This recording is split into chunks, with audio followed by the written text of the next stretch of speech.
Enabling two-factor authentication on Zoom adds an extra layer of security to your account. Follow these steps to set it up. Step 1. Sign into your Zoom account. Go to the Zoom website and log in using your credentials. Make sure you are using an account that has the necessary permissions to enable two-factor authentication. Step 2. Navigate to Account Settings. Once logged in, click on Account Management in the left sidebar, then select Account Settings. This will take you to the settings page where you can manage various security options. Step 3. Find the two-factor authentication option. Scroll down to the security section on the account settings page. Look for the option labeled two-factor authentication and click on it to access the settings. Step 4. Enable two-factor authentication.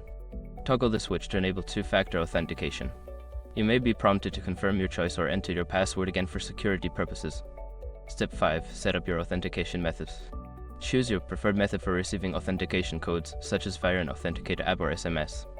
Follow the on-screen instructions to complete the setup, including linking your phone or app if necessary. Now you have successfully enabled two-factor authentication on your Zoom account. This added security measure will help protect your account from unauthorized access.